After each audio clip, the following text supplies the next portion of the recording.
El doctor Luis Carlos Ugalde. Él es director de la consultora Integralia y el propósito de platicar con él es pues la evaluación sobre el primer año de la actual legislatura. Bueno, pues es un buen momento, está empezando de hecho el segundo año, está empezando el periodo ordinario de sesiones del segundo año de trabajo de la legislatura. Doctor Luis Carlos Ugalde, buenos días, gracias por tomar la llamada. Muy buenos días, Sergio Guadalupe. Hola, ¿qué tal? Buenos días. Luis Carlos, ¿cuál es, en primer lugar, en materia ya legislativa, qué ha logrado, cómo sientes que ha estado esta 62ª legislatura? Yo creo que en contenido de reformas aprobadas es una de las más trascendentes en mucho tiempo, porque han sentado las bases de transformaciones que pueden ser muy importantes en las próximas décadas. Que se legisle no significa que se implemente, debo advertirlo, pero hay que empezar por legislarlo, y creo que en tema de materia laboral, materia educativa, materia de telecomunicaciones, ley de amparo, lavado de dinero, por ejemplo, así como otras reformas en materia de contabilidad gubernamental, la reforma al IFAI que hace de los partidos políticos sujetos de transparencia, la nueva ley que regula el endeudamiento de estados y municipios, por ejemplo, son 6 o 7 reformas que me parece que son muy significativas, muy importantes, más las que vengan, pero creo que en este primer año se debe decir, a la vez de que esto ocurre así, también hay que decir que por su transformación institucional, su operación interna o su poco profesionalismo, el Congreso sigue siendo una institución que funciona con muchas deficiencias. Puesto de otra manera, que haya logrado aprobar estas reformas transformadoras no es obra de sus arquitectos internos. Sabemos que buena parte de esto se ha diseñado externamente y el Congreso ha sido un buen tramitador político, pero no ha sido obra de que sus comisiones funcionen mejor, de que haya una gran experiencia y talento interno. No lo hay, y eso hay que señalarlo. El Congreso sigue siendo muy deficiente en su operación interna, en el sistema de comisiones, en la opacidad de sus recursos. Luis Carlos, se sigue teniendo la percepción de que los legisladores no trabajan, ya tú nos dices cómo está la situación de opacidad y bueno, pues en cuanto al trabajo, en cuanto a la asistencia, en cuanto a la participación, en cuanto a las votaciones, ¿esto ha cambiado? Ha mejorado este primer año respecto a otros periodos, no son los indicadores más relevantes, pero efectivamente, en términos de asistencia promedio, por ejemplo, en la Cámara de Senadores pasó de 88 a 94% entre el primer año de esta legislatura y el de hace 3 años. En diputados se mantuvo alrededor del 91%, pero también en el caso de las votaciones creció significativamente. Había una votación promedio de 73%, subió a 86%. Y en el caso del Senado pasó de 68 a 77. Estas cosas te dicen que este primer año ha tenido tal atractivo o tal dinámica que los legisladores están haciendo más su trabajo en cuanto a sus obligaciones básicas, que es hacerlo. Ahora bien, también es necesario decir que el sistema de comisiones, que es el corazón de la profesionalización del Poder Legislativo, sigue siendo muy deficiente. No solamente creo que ahí ha empeorado porque se crearon más comisiones.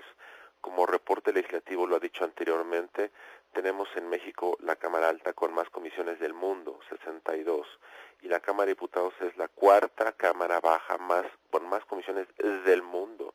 Pero cuando ustedes revisan los números de las comisiones, no se reúnen una vez al mes como están obligados, no se reúne el quórum, no se hace el trabajo que se requiere hacer.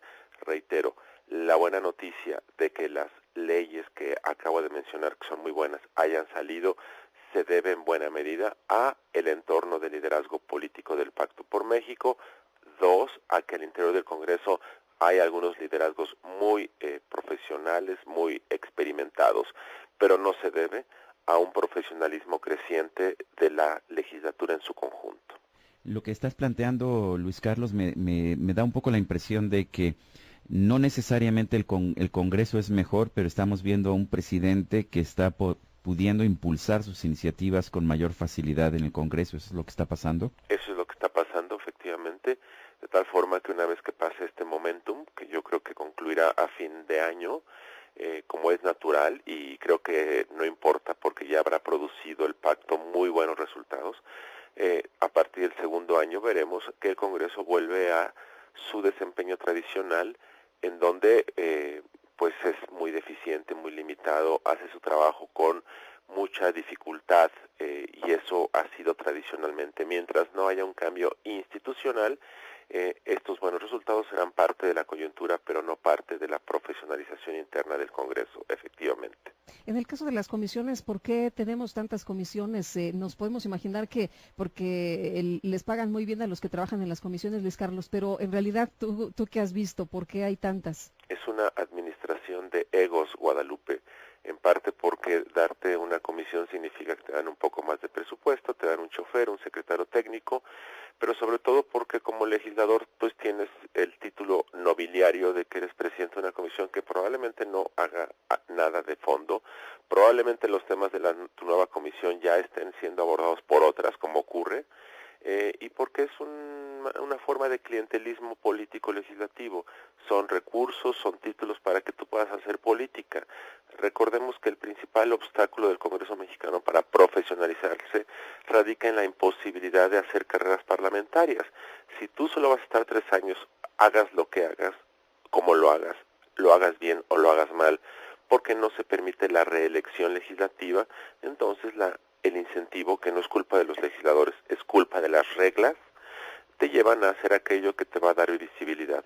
Llevar dinero para una carretera a tu entidad, construir plantas de tratamiento, conseguir dinero para universidades públicas, muchas de las cuales a veces no lo gastan bien, ser presidente de una comisión para ir a tu distrito, tu ciudad, tu estado y poder hacer eventos públicos, en lugar de dedicarte al trabajo profesional, legislativo, jurídico, porque ese no paga mucho políticamente. Esa es una de las consecuencias negativas de tener un sistema en donde llegas y te vas, estás 3 años y te vas, y por eso cada 3 años hay una suerte de aprendizaje que le cuesta mucho al país.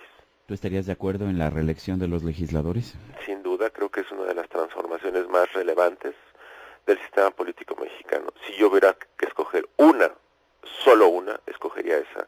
Y anoche que se hablaba en el Congreso de la profesionalización docente, pues claramente ese problema existe en el Congreso. Y reitero, no es culpa de los legisladores actuales ni los anteriores, es culpa de un sistema que no estimula la especialidad porque estás muy poco tiempo y hay que hacer cosas que te den vistosidad en lugar de contribuir al trabajo profesional del Congreso. Yo sé que no es cuestión de tiempos, Luis Carlos, pero ¿ayudaría que el Congreso sesionara más que solamente 7 meses y medio al año? No, lo que ayudaría es que el sistema de comisiones funcionara mejor.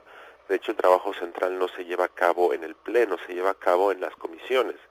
Si las comisiones funcionaran mejor, y para ello sería necesario reducir su número y hacer que cumplan su labor y que estén más profesionalizado, no importa qué tanto funcionan en el Pleno, lo importante está en el sistema de comisiones.